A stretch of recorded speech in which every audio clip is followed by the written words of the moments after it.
Bismillahirrahmanirrahim. Assalamualaikum warahmatullahi wabarakatuh. Alhamdulillahi wa kafa, wassalatu wassalamu ala nabiyyil mustafa rasulil mujtaba wa ala alihi wa sahabatihi ahlil wafa wattabi'ina wa man tabi'ahum bi ihsanin ila yaumi ba'thil wara wa sallama tasliman katsira. Ahibati fillah, azana wa iyyakum. Alhamdulillah, pada malam hari ini kita bisa melanjutkan kajian kita pada siratun Nabi sallallahu alaihi wasallam, sejarah kehidupan Nabi sallallahu alaihi wasallam, di mana pada pertemuan sebelumnya kita sudah sampai pada Ghazwatu Dzatir Riqa' atau peperangan Dzatir Riqa'. Ahibati fillah, azza wa iyyakum.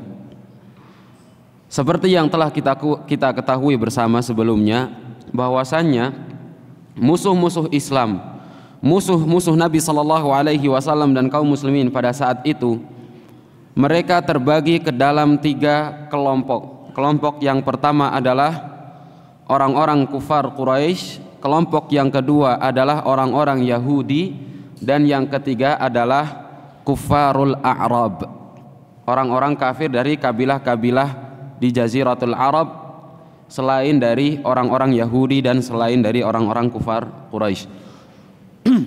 Pada pertemuan sebelumnya kita sudah mempelajari tentang Piagam Al-Hudaybiyah, di mana salah satu poin dari piagam tersebut adalah gencatan senjata antara kaum muslimin dan juga orang-orang kufar Quraisy. Maka Nabi sallallahu alaihi wasallam sudah selesai dari permusuhan orang-orang Quraisy untuk sementara waktu. Kemudian yang kedua, setelah Ghazwatul Hudaybiyah atau setelah piagam Hudaybiyah, Nabi sallallahu alaihi wasallam kemudian menaklukkan Khaybar dan sisa-sisa kekuatan orang-orang Yahudi yang ada di sekitar Madinah. Dan berikutnya, setelah selesai dari kekuatan orang-orang Yahudi, setelah selesai dari menghancurkan kekuatan orang-orang Yahudi, Nabi sallallahu alaihi wasallam kemudian melanjutkan melawan orang-orang kufarul A'rab pada peperangan Dzatur Riqa'. Dan selesailah Nabi sallallahu alaihi wasallam dari kufarul A'rab dan juga dari orang-orang Yahudi sebelumnya. Maka tepat pada bulan Dzulqa'dah atau bulan Dzulqa'dah pada tahun ke-7 Hijriyah, Nabi sallallahu alaihi wasallam bersama dengan kaum muslimin, para sahabat-sahabat Nabi sallallahu alaihi wasallam, hendak melaksanakan ibadah umrah seperti yang dijanjikan oleh orang-orang kufar Quraisy pada salah satu butir perjanjian Hudaybiyah, bahwasannya Nabi sallallahu alaihi wasallam dan kaum muslimin pada tahun tersebut, tahun ke-6 Hijriyah, dilarang untuk melanjutkan manasik umroh mereka. Mereka harus kembali ke Madinah. Kemudian pada tahun berikutnya, yaitu pada tahun ke-7 Hijriyah, Nabi sallallahu alaihi wasallam dan kaum muslimin diperbolehkan untuk datang kembali ke Mekah melaksanakan ibadah umroh. Dan apabila Nabi sallallahu alaihi wasallam dan kaum muslimin mulai memasuki daerah Al-Masjidil Haram di Makkah, maka orang-orang kufar Quraisy akan keluar dari wilayah Masjidil Haram selama kurang lebih 3 hari. Ini perjanjian yang mereka buat, salah satu butir perjanjian Hudaybiyah. Maka Nabi sallallahu alaihi wasallam pada bulan Dzulqa'dah pada tahun ke-7 Hijriyah mengajak para sahabat-sahabat beliau sallallahu alaihi wasallam untuk melaksanakan ibadah umrah. Dan Nabi sallallahu alaihi wasallam mengajak seluruh kaum muslimin. Nabi sallallahu alaihi wasallam mengatakan bahwa tidak boleh ada seorang pun yang mengikuti Umratul Hudaybiyah pada tahun sebelumnya untuk duduk di Madinah, tidak ikut berangkat ke Mekah. Artinya semua orang yang mengikuti Umratul Hudaybiyah pada tahun sebelumnya, pada saat ini harus ikut berjalan bersama dengan Nabi SAW melaksanakan ibadah umrah. Maka berjalanlah Nabi SAW bersama kurang lebih 2.000 orang. 2.000 orang belum termasuk perempuan dan remaja anak kecil. 2.000 orang itu belum termasuk perempuan dan anak kecil. Bayangkan, begitu banyak kaum muslimin yang hendak melaksanakan ibadah umroh, saking rindunya mereka dengan ibadah tersebut. Karena pada tahun sebelumnya mereka hendak melaksanakan dan menyempurnakan ibadah umroh, akan tetapi mereka terhalangi oleh orang-orang kufar Quraisy pada daerah Hudaybiyah, sehingga mereka tidak dapat menyempurnakan manasik mereka. Maka pada tahun ini, Dzulqa'dah, pada tahun ke-7 Hijriyah, berjalanlah mereka semua bersama dengan Nabi SAW untuk melaksanakan ibadah umrah. Inilah yang disebut dengan Umratul Qadha. Kenapa disebut dengan Umratul Qadha? Umratul Qadha memiliki 4 penamaan.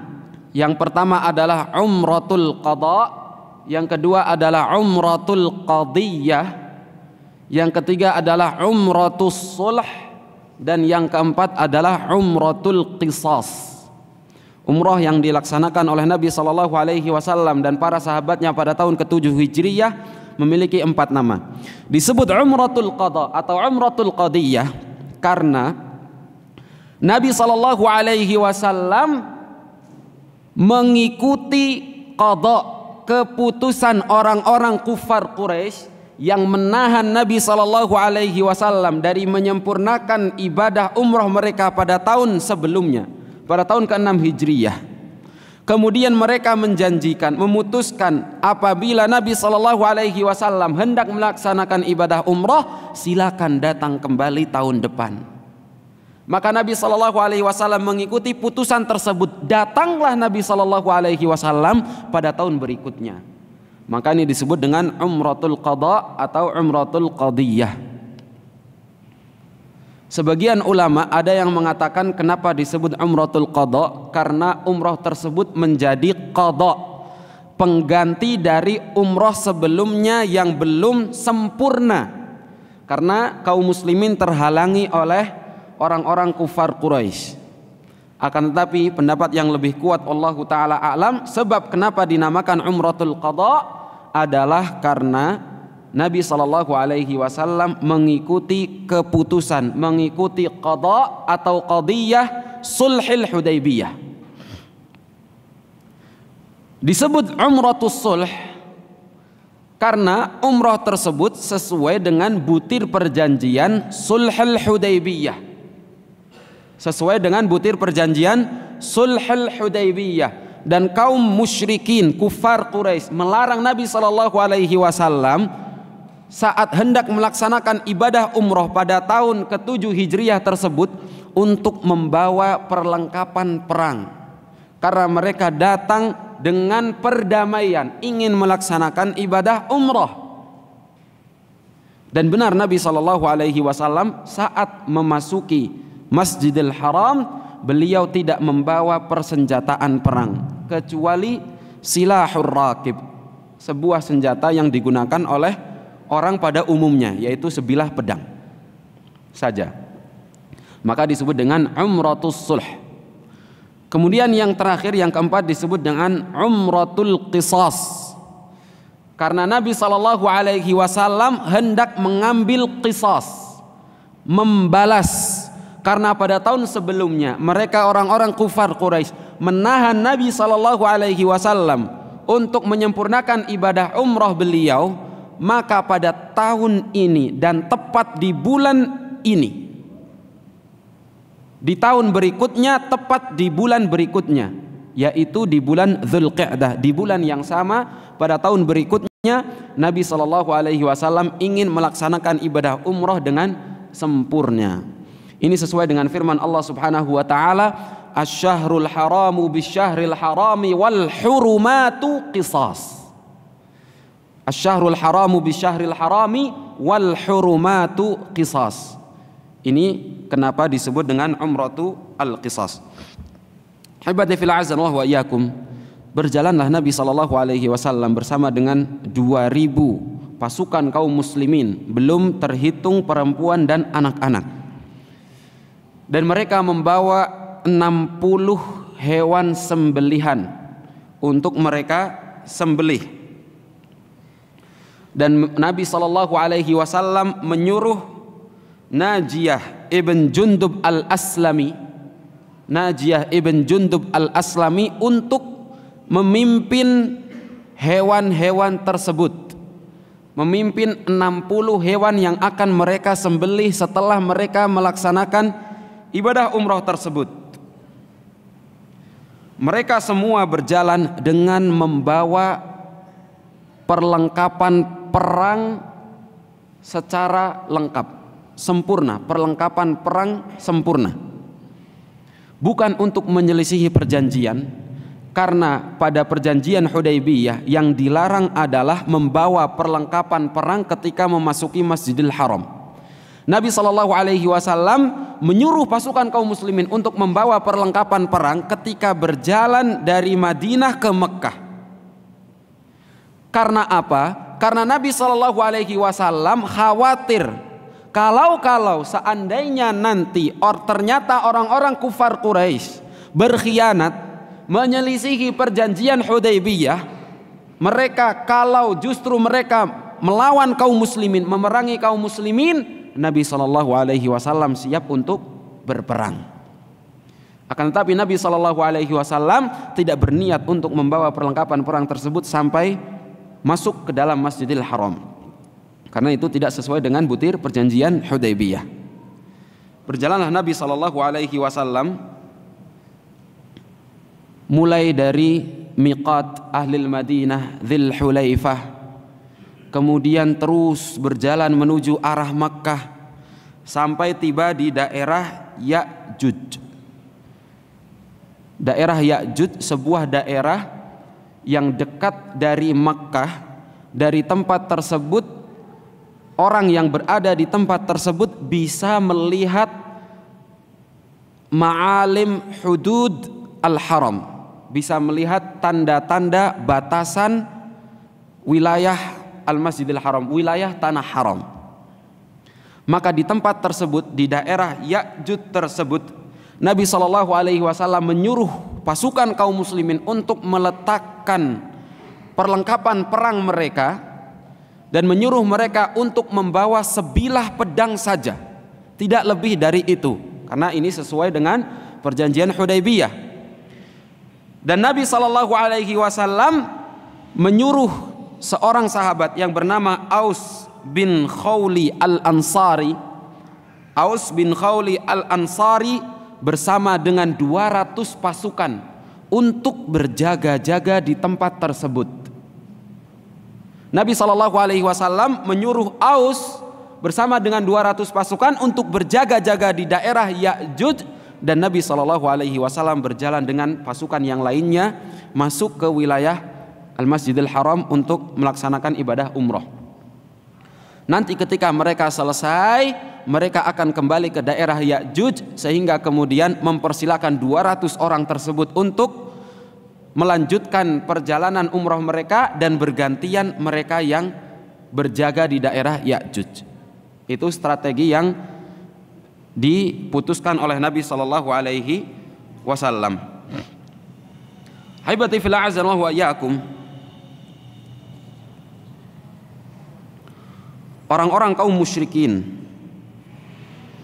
ketika melihat Nabi SAW dan para pasukannya berjalan dari Madinah ke Mekah, pasukan yang jumlahnya begitu banyak, mereka pun takut ketika melihat jumlah pasukan kaum muslimin yang begitu banyak.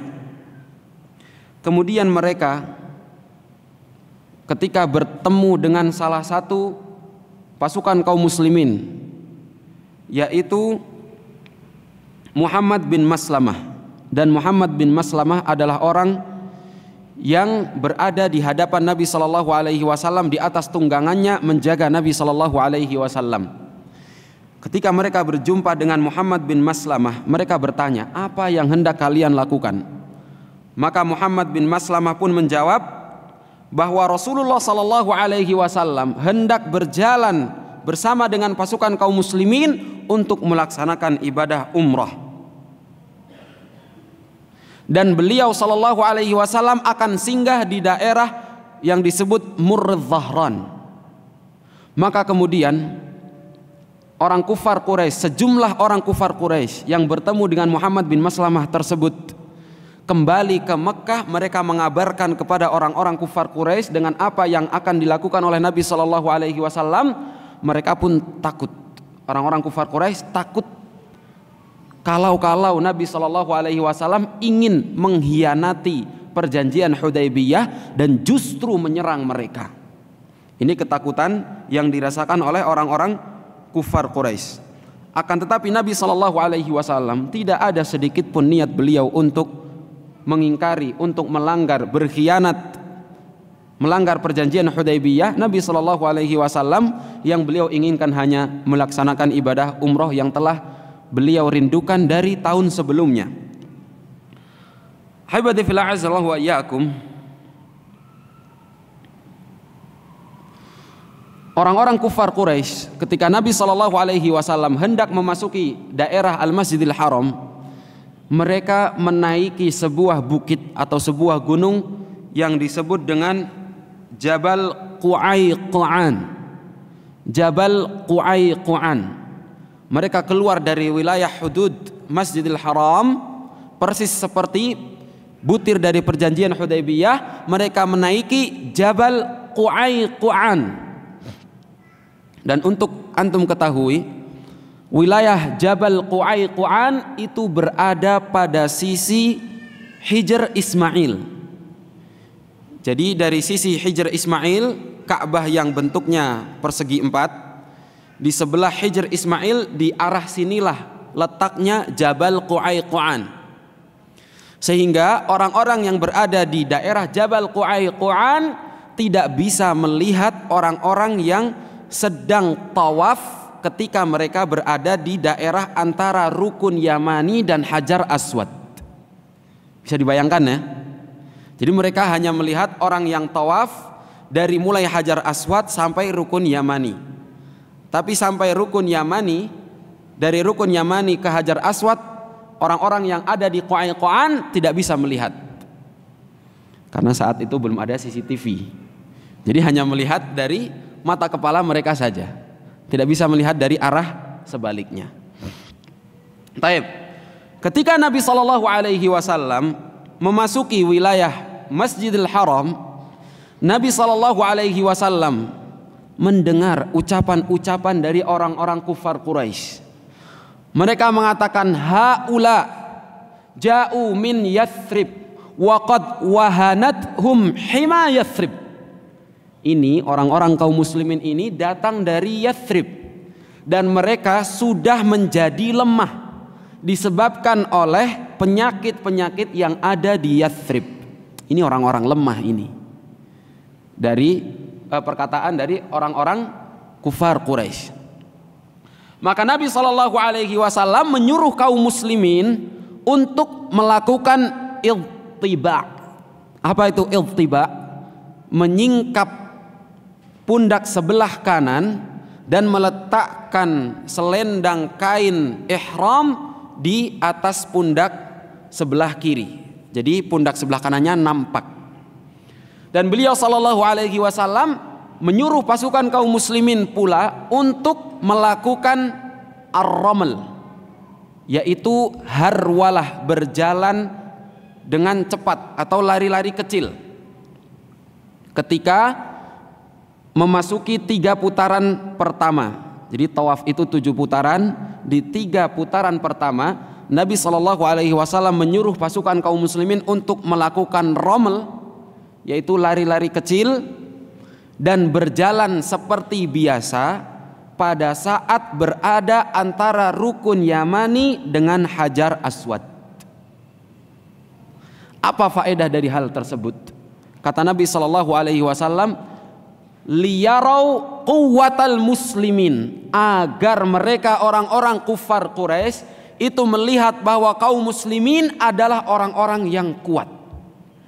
Jadi ditampakkan pundak kanan melakukan lari-lari kecil agar orang-orang kufar Quraisy tidak meremehkan kaum muslimin. Dan Nabi SAW mengatakan, rahimallahu mra'an arahumul yawma min nafsihi quwwah. Semoga Allah Subhanahu wa taala merahmati orang yang memperlihatkan kepada orang-orang kufar Quraisy pada hari ini kekuatan yang ada pada dirinya. Ini bertujuan untuk supaya orang-orang kufar Quraisy melihat kekuatan kaum muslimin sehingga mereka tidak meremehkan kaum muslimin, bahkan mereka takut terhadap kaum muslimin.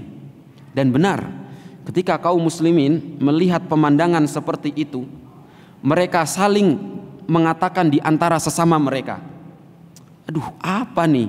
Kata siapa mereka? Orang-orang yang menjadi lemah karena penyakit yang ada di Yathrib.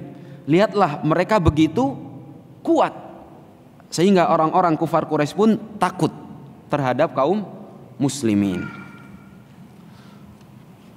Selanjutnya, ahibati fillah azallahu wa iyyakum, Nabi SAW bersama dengan para sahabat mulai melaksanakan tawaf 7 putaran, dan Nabi SAW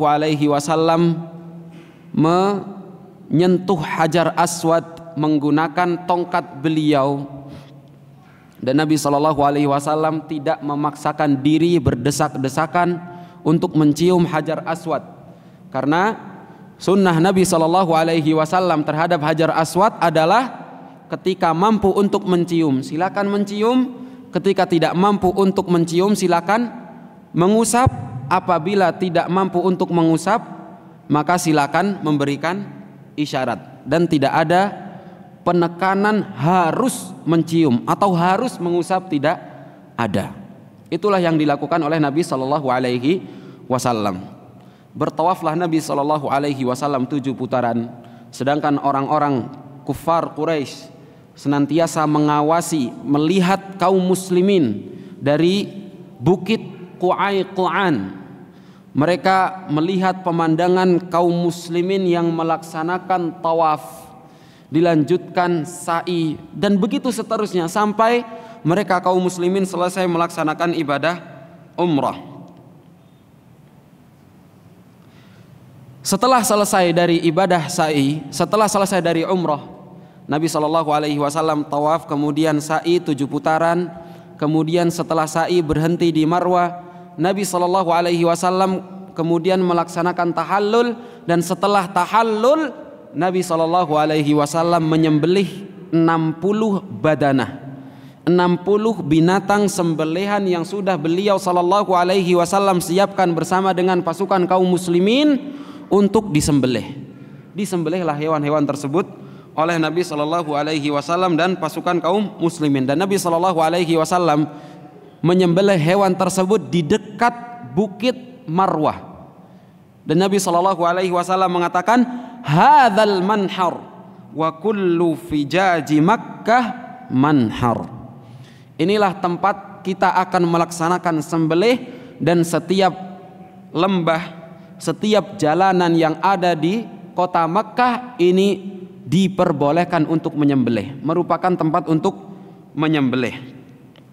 Dan ini salah satu sunnah yang banyak kaum muslimin tidak melaksanakannya, membawa hewan sembelihan ketika melaksanakan ibadah umrah.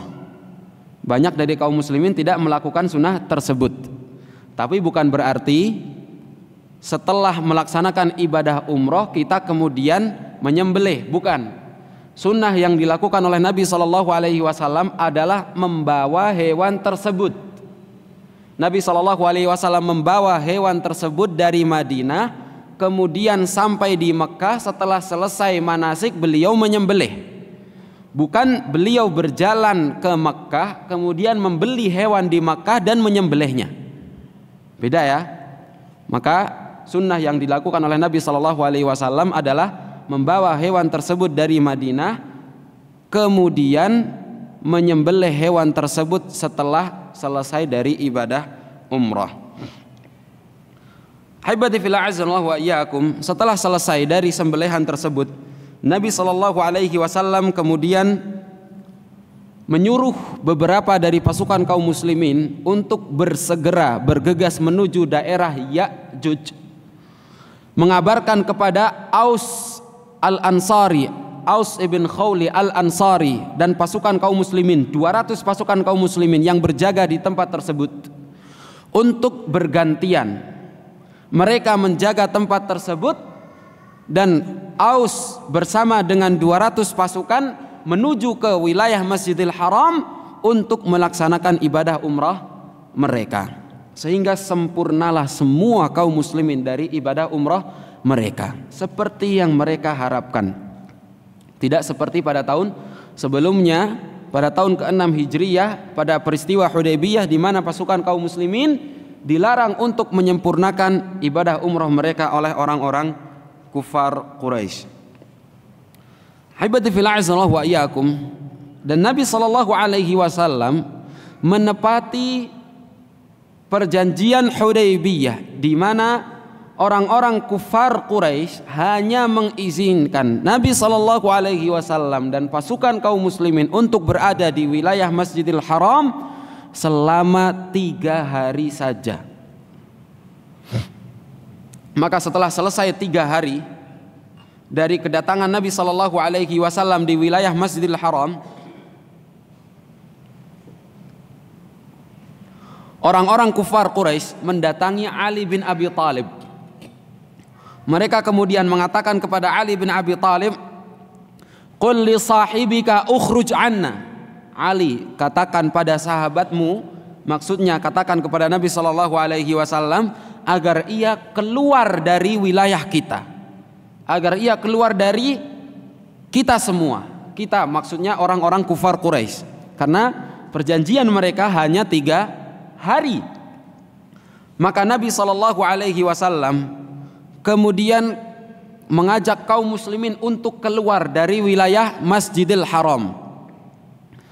Akan tetapi saat Nabi SAW hendak keluar bersama dengan kaum muslimin, ada sepupu beliau, putri dari paman beliau, Hamzah bin Abdul Muttalib radhiyallahu anhu. Putri dari Hamzah hendak mengikuti Nabi SAW. Ia berteriak, "Ya ammi, ya ammi." Ingin mengikuti Nabi SAW, berjalan bersama dengan Nabi SAW ke Madinah. Maka putri dari Hamzah tersebut diambil oleh Ali bin Abi Thalib. Dan Ali mengatakan kepada istrinya, mengatakan kepada Fatimah agar membawa serta, mengikut sertakan putri dari Hamzah. Karena secara nasab ia merupakan Siapanya Ali? Sepupunya, sepupu dari Ali bin Abi Thalib. Ali menyuruh Fatimah untuk mengikut sertakan ibnatu Hamzah, putri dari Hamzah. Akan tetapi di saat itu pula ada Zaid bin Harithah dan juga Ja'far bin Abi Thalib mendatangi Ali untuk membawa putri dari Hamzah. Maka berebutlah mereka bertiga ingin membawa putri Hamzah bin Abdul Muttalib, ingin membawa putri Hamzah bin Abdul Muttalib dan memuliakan putri beliau. Ingin putri Hamzah agar bersama dengan mereka, agar mereka yang mengurusi, mereka yang berkhidmat untuk putri Hamzah bin Abdul Muttalib. Salah seorang di antara mereka, Ali bin Abi Thalib radhiyallahu anhu, memulai. Ia mengatakan, "Ana akhadtuha wa hiya bintu ammi." Aku yang lebih berhak untuk mengambil putri Hamzah, karena aku yang terlebih dahulu mengambilnya dan aku adalah sepupunya. Ja'far kemudian mengatakan, hiya ibnatu ammi wa khalatuha tahti. Ia merupakan sepupu saya, dia juga sepupu saya. Lebih dari itu, bibinya adalah istriku. Jadi lebih dekat dengan Ja'far. Ja'far merasa lebih dekat dengan putri dari Hamzah. Datanglah Zaid. Zaid mengatakan ibnatu akhi. Ia merupakan saudaraku, kata Zaid bin Harithah. Berebutlah mereka bertiga. Dan mereka bertiga kemudian mendatangi Nabi SAW, mengangkat kejadian tersebut kepada Nabi SAW, meminta putusan dari Nabi SAW. Maka Nabi SAW kemudian memutuskan bahwa yang paling berhak untuk membawa putri Hamzah adalah Ja'far bin Abi Thalib. Karena Ja'far selain beliau adalah sepupu dari putri Hamzah, istri beliau juga merupakan bibi dari putri Hamzah. Dan Nabi SAW mengatakan al-khalatu bimanzilatil bibi itu memiliki kedudukan seperti ibunya. Maka Nabi SAW memutuskan putri Hamzah untuk berjalan bersama dengan Ja'far bin Abi Thalib. Dan Nabi SAW mengatakan kepada Ali, menghibur Zaid bin Harithah. Nabi SAW mengatakan kepada Ali, anta minni wa ana minka. Aku adalah bagian darimu dan engkau adalah bagian dariku. Saking dekatnya Ali bin Abi Thalib dengan Nabi SAW. Dan Nabi SAW mengatakan kepada Ja'far, asbahta khalqi wa khuluqi. Engkau menyerupaiku dalam raga, dalam tubuh dan juga perangai. Sifatmu juga mirip dengan sifatku, kata Nabi SAW kepada Ja'far. Dan Nabi SAW mengatakan kepada Zaid, anta akhuna wa maulana. Engkau adalah saudara kami dan engkau adalah tuan kami. Maksudnya adalah Nabi SAW hendak menghibur mereka berdua yang kecewa karena Nabi SAW memutuskan putri dari Hamzah untuk bersama dengan Ja'far. Lihatlah bagaimana sahabat-sahabat Nabi SAW berebut untuk melaksanakan kebaikan, berebut untuk berbuat baik, dan mereka sedih apabila kehilangan kesempatan tersebut. Dan Nabi SAW menghibur kesedihan mereka dengan perkataan-perkataan beliau tersebut. Taib, karena sudah masuk waktu Isya, kita laksanakan sholat Isya terlebih dahulu. Nanti insya Allah kajian kita lanjutkan selepas Isya. Bismillah, alhamdulillah, salatu wassalamu ala rasulillah, amma ba'd. Habibati fillah, azza wa iyyakum. Kita lanjutkan sedikit dari pembahasan tentang umratul qadha. Nabi SAW setelah beliau selesai dari melaksanakan ibadah umrah, kemudian menetap di Masjidil Haram selama 3 hari, beliau kemudian keluar bersama dengan para sahabat beliau, bersama dengan pasukan kaum muslimin. Nabi SAW kemudian singgah di sebuah tempat yang disebut dengan Saraf. Saraf adalah nama sebuah tempat dekat Tan'im, dekat daerah Tan'im. Dan di tempat tersebut beliau SAW menikah dengan ibunda kita Ummul Mukminin Maimunah bintul Harith. Maimunah bintul Harith. Dan Maimunah bintul Harith adalah perempuan yang terakhir dinikahi oleh Nabi SAW. Artinya Nabi Shallallahu Alaihi Wasallam setelah menikah dengan Maimunah bintul Harith tidak menikah dengan perempuan manapun. Jadi Maimunah bintul Harith adalah wanita terakhir yang dinikahi oleh Nabi Shallallahu Alaihi Wasallam. Habibati fillah azza wa iyyakum, Nabi Shallallahu Alaihi Wasallam sebelum beliau memasuki daerah Al-Masjidil Haram, sebelum memasuki wilayah haram, terlebih dahulu Nabi Shallallahu Alaihi Wasallam mengatakan kepada Ja'far untuk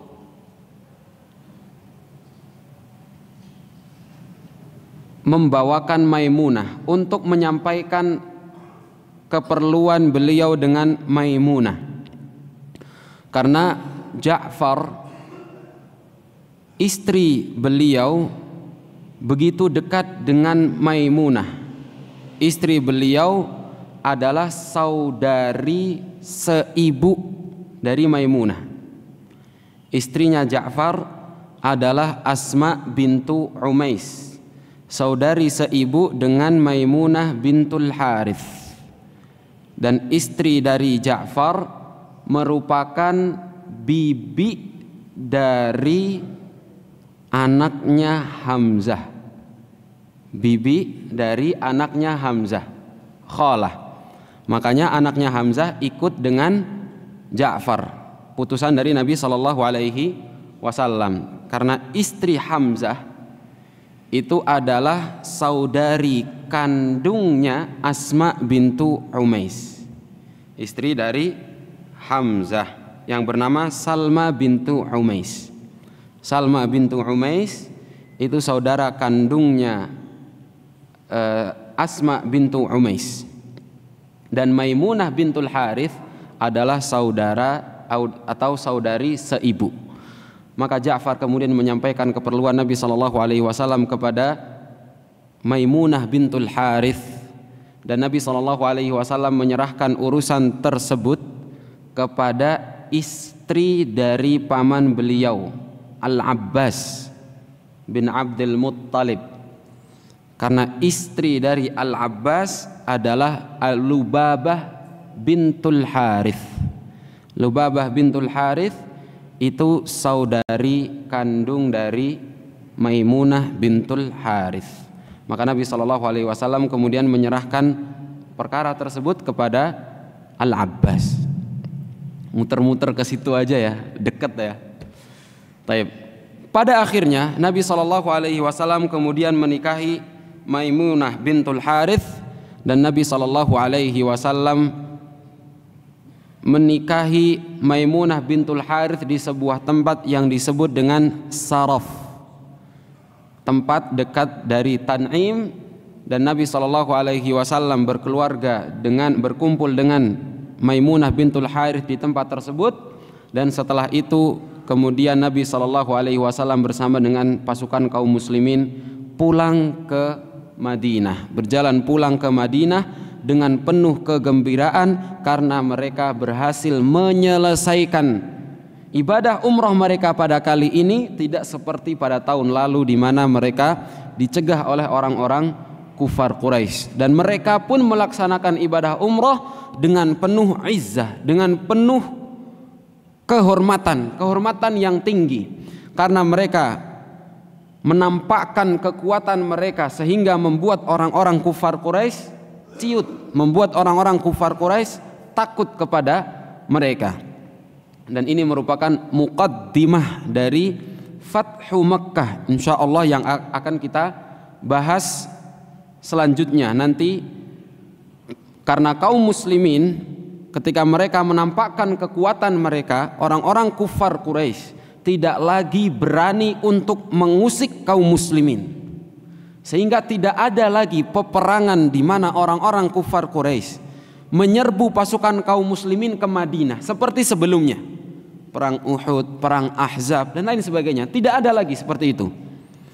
Orang-orang kufar Quraisy mereka sudah takut terhadap kaum muslimin, sehingga kemudian nanti insya Allah akan kita bahas kaum muslimin. Nabi Shallallahu Alaihi Wasallam bersama dengan pasukan beliau berjalan menuju Makkah untuk membebaskan kota Makkah.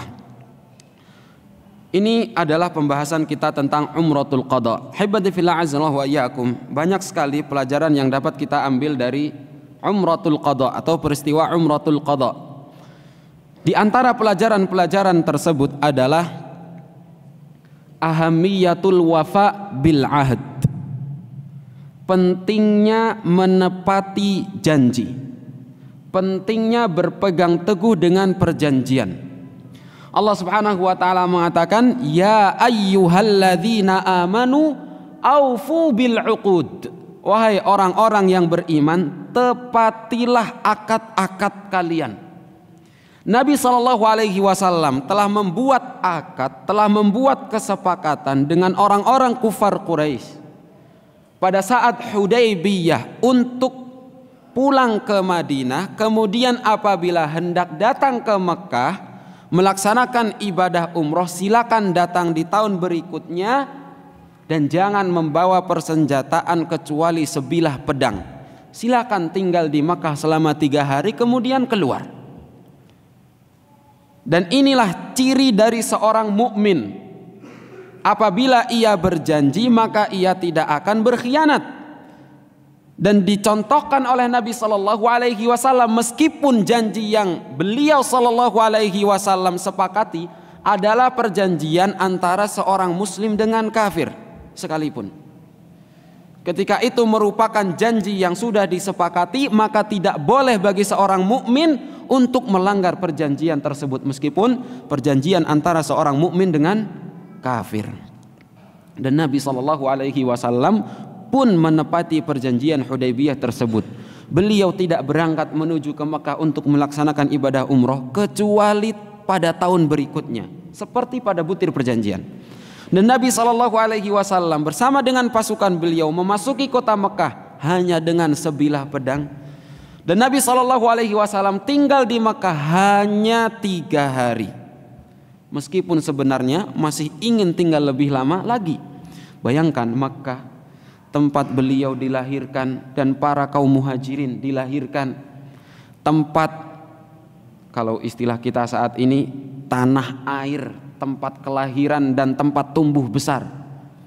Bayangkan antum dilahirkan di sebuah tempat tumbuh besar di situ, tapi dilarang untuk masuk daerah tersebut.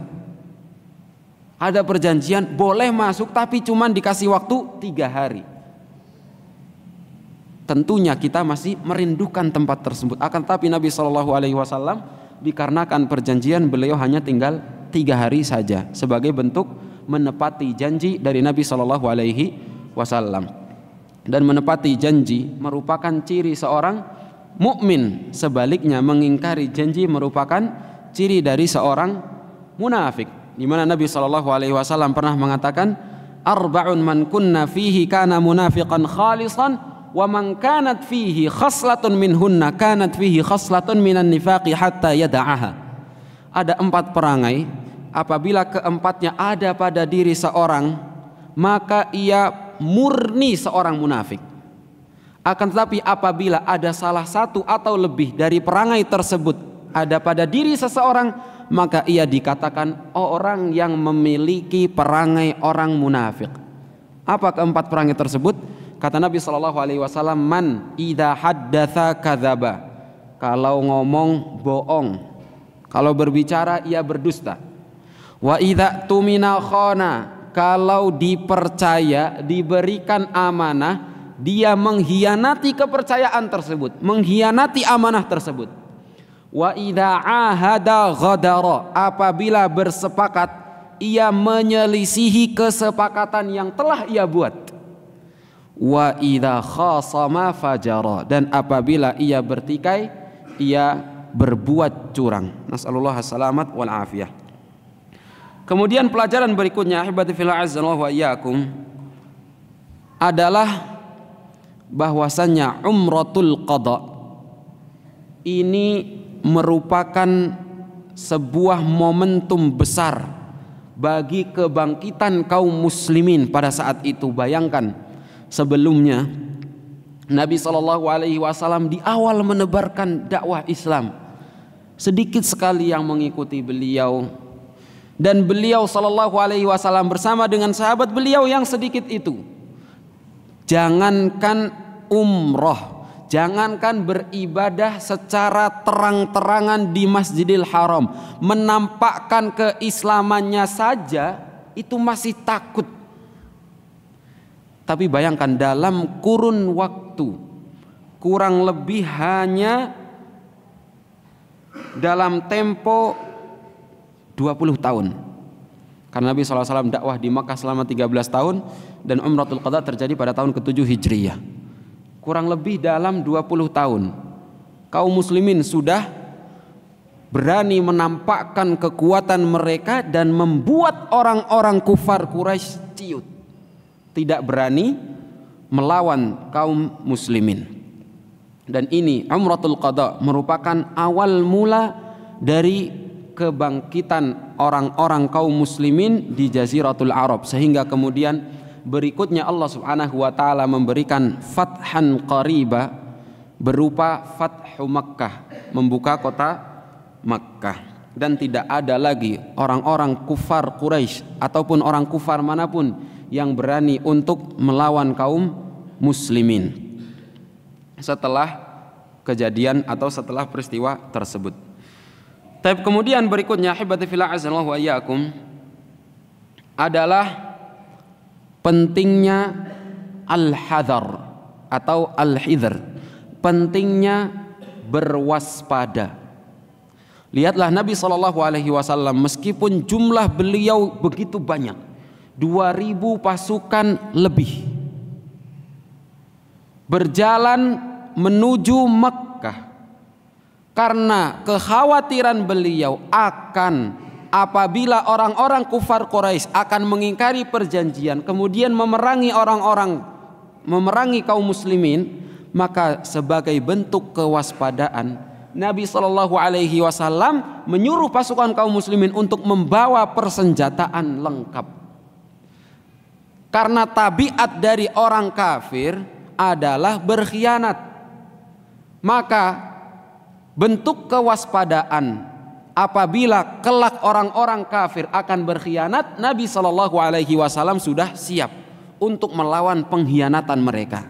Maka Nabi SAW menyuruh pasukan kaum muslimin untuk membawa persenjataan perang yang lengkap. Dan Allah Subhanahu wa taala mengatakan, "Ya ayyuhalladzina amanu khudhu hidrakum." Wahai orang-orang yang beriman, khudhu hidrakum. Ambillah tindakan kewaspadaan kalian. Tindakan kewaspadaan. Sehingga kalau sesuatu hal yang tidak diinginkan terjadi kepada kaum muslimin, kita sudah memiliki antisipasi tindakan apa selanjutnya yang akan kita perbuat. Tapi berikutnya hibati fillah azallahu wa iyyakum, pelajaran berikutnya dari kejadian Umratul Qadha adalah masyru'iyatu ighadhatil kuffar. Disyariatkannya untuk menampakkan kekuatan di hadapan musuh-musuh Islam. Dan ini bukan termasuk perbuatan riya, bukan. Dijelaskan oleh Ibnu Hajar rahimahullah dalam menjelaskan peristiwa tentang Umratul Qadha. Nabi SAW menyuruh pasukan kaum muslimin untuk menampakkan kekuatan mereka, menampakkan bahwa orang-orang Islam, kaum muslimin adalah orang yang kuat, bukan orang yang lemah seperti yang mereka katakan. Karena mereka mengatakan orang-orang Islam ini qaumun min Yathrib wahanat hum hima Yathrib. Orang dari Yathrib yang sudah lemah akibat penyakit-penyakit yang ada di Yathrib. Maka Nabi SAW menampakkan sebaliknya. Justru kaum muslimin adalah orang yang kuat, dengan menyuruh mereka melakukan iltiba dan menyuruh mereka melakukan romel atau harwalah. Sehingga kemudian orang-orang kufar ketika melihat mereka kaum muslimin begitu kuat, mereka pun takut, istilahnya kena mental. Mereka sudah takut terlebih dahulu. Dan ini salah satu keutamaan kaum muslimin di hadapan musuh-musuh Islam. Allah Subhanahu wa taala memberikan kepada musuh-musuh Islam rasa takut terhadap kaum muslimin sehingga mereka tak kalah sebelum berperang. Sudah kalah mental terlebih dahulu sebelum mereka maju ke medan pertempuran. Dan benar, ketika Umratul Qadha mereka melihat kekuatan kaum muslimin yang begitu besar, mereka pun takut untuk melawan kaum muslimin. Dan ini bukan bentuk riya ketika menampakkan kekuatan kaum muslimin di hadapan orang-orang kufar. Kemudian ahibati fillah azallahu wa iyyakum, pelajaran berikutnya yang dapat kita ambil dari kejadian pada Umratul Qadha adalah keutamaan bersegera di dalam kebaikan. Lihatlah 3 sahabat Nabi SAW, Ali bin Abi Thalib, Ja'far bin Abi Thalib, dan Zaid bin Harithah, bagaimana mereka berebut untuk mengasuh putri dari Hamzah bin Abdul Muttalib. Dan sekaligus ini menjadi keutamaan mereka bertiga. Ketika Nabi SAW mengatakan kepada Ali, anta minni wa ana minka, dan mengatakan kepada Ja'far, asbahta khalqi wa khuluqi, dan mengatakan kepada Zaid bin Harithah, anta akhuna wa maulana. Ini keutamaan mereka bertiga. Nabi SAW mengatakan kepada Ali, aku adalah bagian darimu, kamu adalah bagian dariku. Mengatakan kepada Ja'far, engkau menyerupai sifatku secara lahir maupun sifatku secara batin, perangaiku. Dan mengatakan kepada Zaid bin Harithah, anta akhuna wa maulana, engkau adalah saudara kami dan tuan kami. Dan keutamaan Ali bin Abi Thalib sudah kita pelajari sebelumnya pada saat perang Khaybar, bagaimana kewibawaan beliau, keberanian beliau, dan keutamaan beliau yang begitu besar pada saat perang Khaybar. Keutamaan Ja'far dan Zaid bin Harithah pun insya Allah akan kita bahas pada pertemuan selanjutnya pada saat kejadian perang Mu'tah. Insya Allah akan kita bahas pada pertemuan berikutnya. Tapi ahibati fil azan wa iyyakum, yang terakhir, pelajaran yang terakhir yang kita ambil pada kesempatan kali ini adalah bagaimana indahnya sikap Nabi SAW. Lihatlah ketika datang tiga orang kepada Nabi SAW meminta sebuah putusan terhadap sebuah permasalahan yang mereka berselisih di dalamnya. Nabi SAW memutuskan perkara tersebut untuk satu orang, akan tetapi Nabi SAW untuk menjaga perasaan yang lain, Nabi SAW memberikan pujian kepada yang lain supaya mereka tidak berkecil hati karena mereka tidak mendapatkan apa yang mereka inginkan. Dan ini salah satu bentuk muamalah dari Nabi SAW yang baik. Ketika Nabi SAW berusaha untuk membuat orang lain ridho, berusaha untuk menjaga perasaan orang lain terhadap sebuah permasalahan yang mereka kecewa dalam hal tersebut. Ja'far mendapatkan apa yang ia inginkan. Ali bin Abi Thalib dan Zaid bin Harithah, mereka tidak mendapatkan perkara tersebut. Akan tetapi untuk menutupi kecewaan tersebut, Nabi SAW mengatakan kepada mereka berdua pujian yang baik. Nabi SAW mengatakan kepada Ali, anta minni wa ana minka, dan Nabi SAW mengatakan kepada Zaid bin Harithah, anta akhuna wa maulana. Dan begitulah seharusnya seorang muslim ketika melihat ada kekecewaan pada diri saudaranya, untuk menjaga perasaan saudaranya tersebut hendaknya ia berusaha menghibur saudaranya tersebut dengan hal-hal dengan sesuatu yang dapat menghibur saudara tersebut. Semoga kita semua dapat mengambil pelajaran dari kejadian Umratul Qadha dan dari sejarah perjalanan kehidupan Nabi sallallahu alaihi wasallam secara keseluruhannya, dan semoga kita dapat meniti jejak beliau sallallahu alaihi wasallam hingga akhir hayat kita. Aqulu qawli hadza wa akhiru da'wana alhamdulillahi rabbil alamin. Allahumma aqsim lana min khasyyatika ma tahulu bihi wa bainana wa baina ma'siyatik, wa min ta'atika ma tuballighuna bihi jannatak, wa min al-yaqini ma tuhawwinu bihi alaina masa'ib ad-dunya. Allahumma mati'na bi asma'ina wa absarina wa quwwatina abadan ma abqaitana, waj'alhu al-waritha minna waj'al tha'rana 'ala man zalamana wansurna 'ala man 'adana, ولا تجعل مصيبتنا في ديننا ولا تجعل الدنيا أكبر همنا ولا مبلغ علمنا ولا تسلط علينا اللهم بذنوبنا من لا يخافك فينا ولا يرحمنا. وصلى الله وسلم وبارك على نبينا محمد وعلى آله وصحابته أجمعين. ثم السلام عليكم ورحمة الله وبركاته.